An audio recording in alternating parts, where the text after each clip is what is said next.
হলো জামাই, তোমাকে এরকম দেখাচ্ছে কেন? মুখটা ভার ভার কেন? কি হয়েছে বলো? তোমার কি মন খারাপ? কোনো চিন্তা করো না, আমি এখন ব্যাংক থেকেই আসলাম।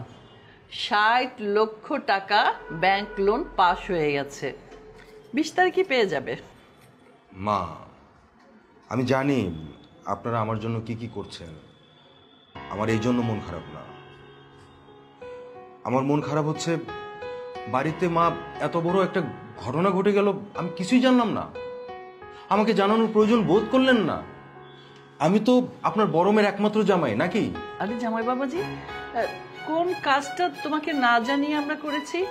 তুমি আমাদেরকে যেভাবে বলো আমরা তো সেভাবেই কাজ করি। এখন তোমরা কিছুই বুঝতে পারছো না।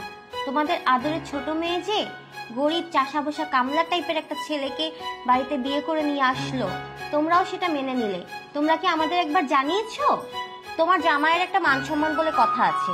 এই তোকে কে বলেছে চাষার বাচ্চা থেকে আমি জামাই বলে মেনে নিয়েছি? যতটুকু মেনে নিয়েছি তোর বাবার কারণে, আর হলো ও আমার বাড়ির কাজকর্ম করবে বলে আমি ওকে মেনে নিয়েছি, শুধু কাজের লোক হিসাবে, জামাই হিসেবে নয়। কিন্তু মা, সেটা হলে তো ভালোই হতো। আমার এত মাথা ব্যথা হতো না। আমার মাথা ব্যথা হচ্ছে অন্য জায়গায়।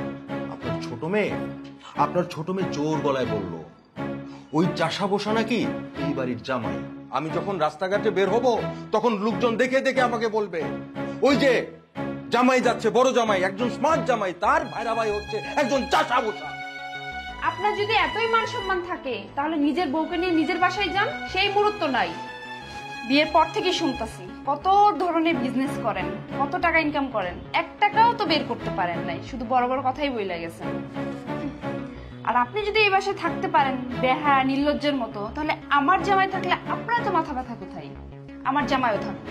দেখেছো মা, তোমার ছোট মেয়ের ছোট মুখে কত বড় বড় কথা কি বলছে, দেখেছো? এই একদম চুপ, তোরা থামবি? আমাকে কথা বলতে দে। আমি কেন মেনে নিয়েছি জানিস? তোদের একটা বুড়ো বাপ আছে না, তার কথায় এই ছোট লোকের বাচ্চাটাকে আমি এই বাড়িতে জায়গা দিয়েছি শুধু কাজের ছেলে হিসাবে। আমি এই ছোট লোক চাষাটাকে আজকেই বাড়ি থেকে বের করে দেব। না না না না না, আপনি এই সমস্ত কথা কইলেন না। আমি হাত জোর করে কইতেছি, আপনি আমাকে এই বাড়ি থেকে বের করে দিন না। আমি আপনার কথা দিতেছি, আপনার মায়ের আমি বুঝাবো আপনাগুলোকে খারাপ আচরণ করবো না, আপনাগুলো নিয়ে কোনো কথা কইব না। শুধু আপনার মাইয়া না, এই যে আমি কথা দিলাম, আমি নিজে আপনাগুলো নিয়ে কোনো কথা কব না। তারপর আমার একটাই কথা, আমি হাত জোর করে কইতেছি, এই যে আপনারা আমাকে এই বাড়ি থেকে তারাই দিন না। নীলা, আমি একটু বাহিরে বের হব, আমার খারাপ লাগছে।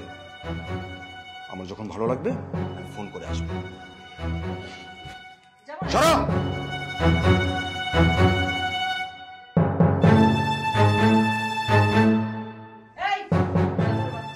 দাঁড়িয়েছিস কেন? এই খাম্বার মতো দাঁড়িয়ে আছিস কেন? যা, বাথরুমে কাপড় ভেজানো আছে, ওগুলো ধুয়ে ফেল। আর তুই কি করবি? যা রান্নাঘরে যা, রান্না কর।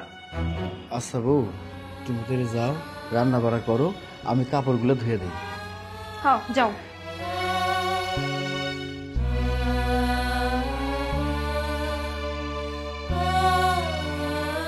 যা তুই যা, আমার জন্য এক কাপ চা বানিয়ে নিয়ে আয়।